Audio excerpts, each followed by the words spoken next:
Good morning and welcome to Zen Fits here in Blackstone, Virginia, the center of the world. But then you too are at the center of the world, and we'll get into that later. Title of this talk today is You Are It. You Are It.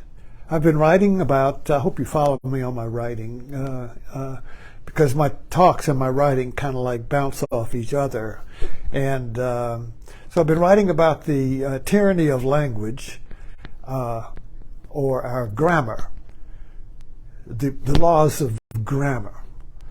You know, if you've ever, I'm sure, I don't know what they're teaching in English class today, but I remember my English classes were about the laws of grammar.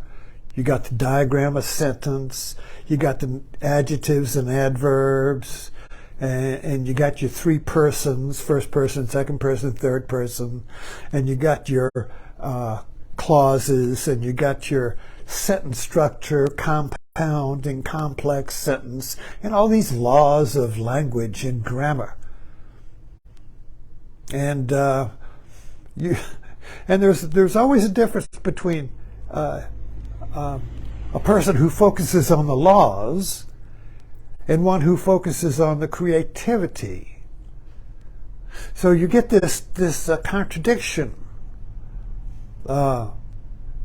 So you tap, suppose you're writing a piece or something, and you tap into the flow of your words, and you just write this thing out, and you say, oh, this is really profound.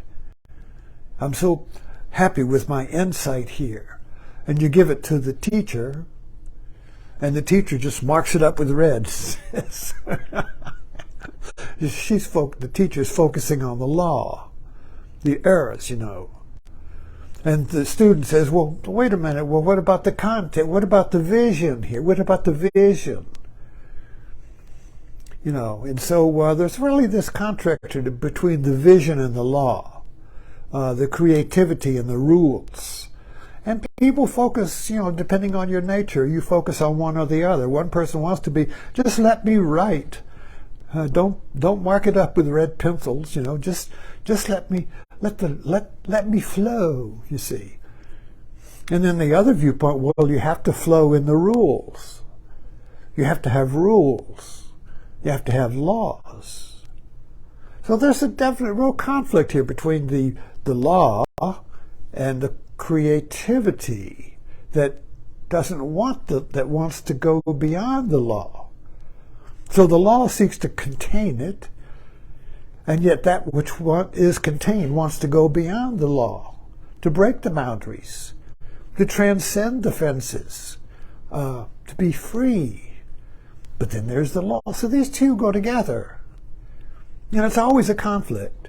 It's always a war, even in religion. In the Bible is a conflict between the law, the Old Testament, and the New.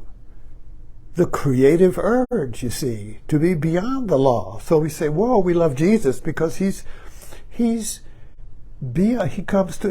here. I come to fulfill the law. Well, wait a minute. Now, is Jesus free from the law? Is he free from death? Is he free from regulations and restrictions? Or is he bound by the law? Or is he contained by the law? Is he contained by the Old Testament, or is he a New Testament? A free word, you see. Even in the Bible, there's this contradiction. We need to go into it. We need to look into it. We need to put it. I spend. I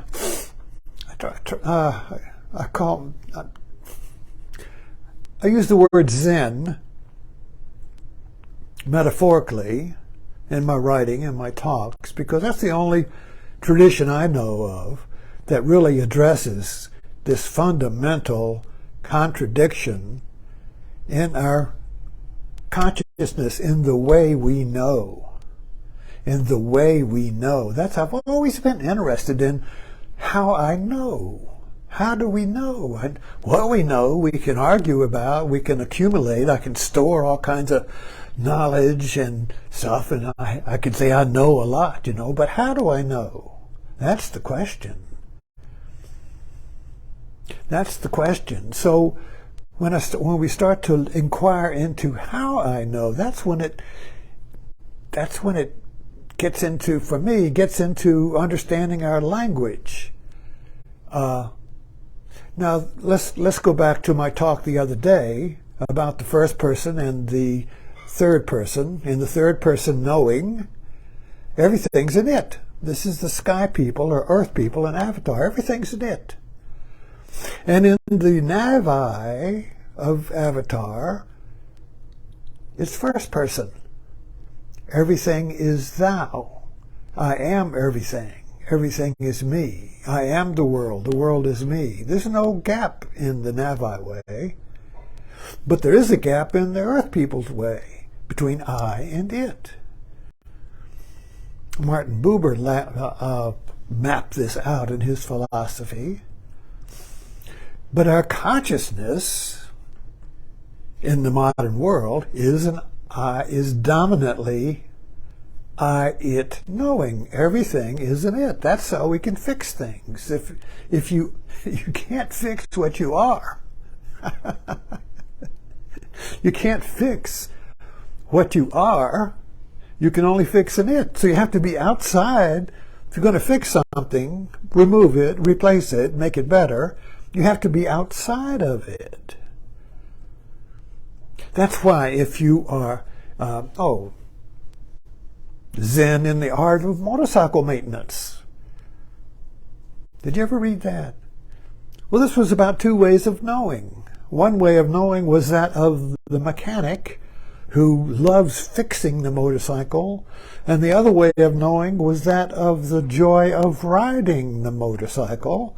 So when you're riding the motorcycle joyously, free, you're in a different state of mind than you are of the mechanic who is trying to understand how to fix the motorcycle. So we've got these two. So the mechanic is in the I, it. The machine, the motorcycle is it, and I'm going to fix it. But I'm separate from the machine. But in the riding of the motorcycle and the joy of riding the motorcycle, you are the motorcycle. You are the road. You are the motorcycle. You are the rider. There's the samadhi of riding the motorcycle.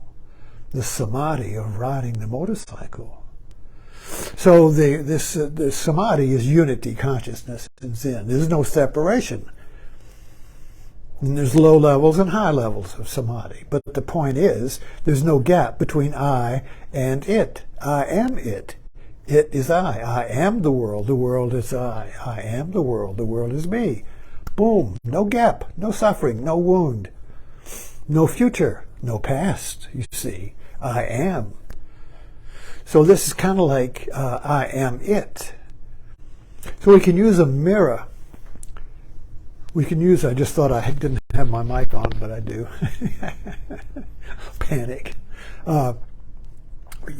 Zen uses a mirror. One way to use the mirror is that the mirror reflects the world. The mirror reflects the world.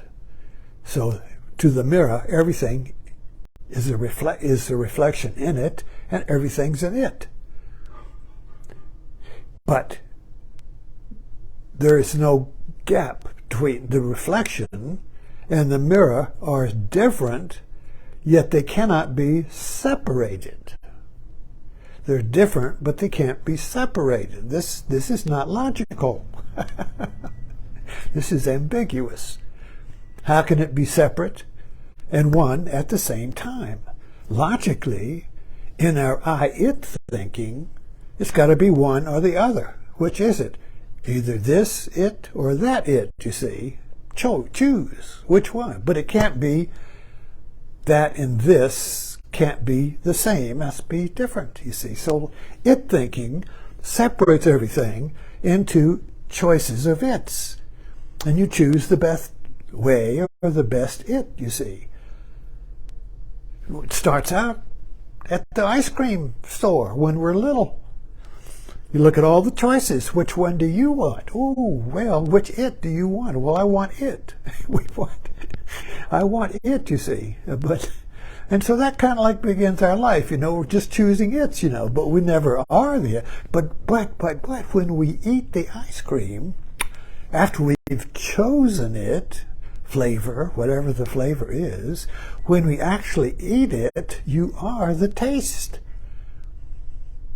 You don't taste the flavor.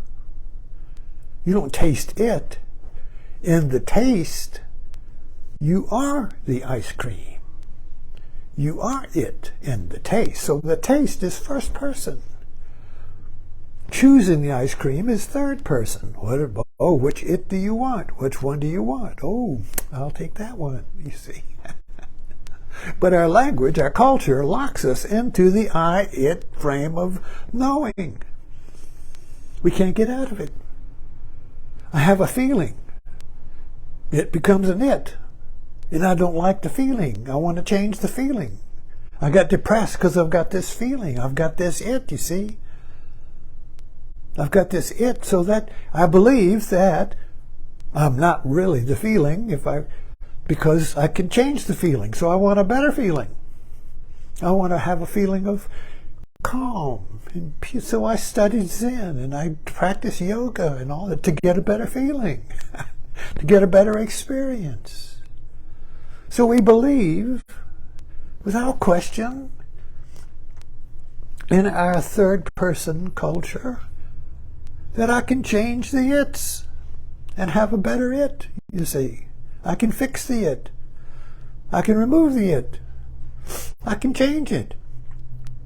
And we can spend our whole life going to different teachers and ways and means to change the it, you see. And the it is external and internal. The it is out there. I'm looking around this room, and everything in this room is an it. Oh, there's a picture over there, a portrait over there. There's a lamp over there. Everything is named. Everything is it. You see, the name is specific. You see, so I could say this is a piece of chocolate. Okay. But if I was in the room here, I'd say, would you, I might say, what is it? Oh, well, it's some dark chocolate. Well, be more specific. Well, it's a Bouchard chocolate. Well, be more so I could spend a whole day just describing this it.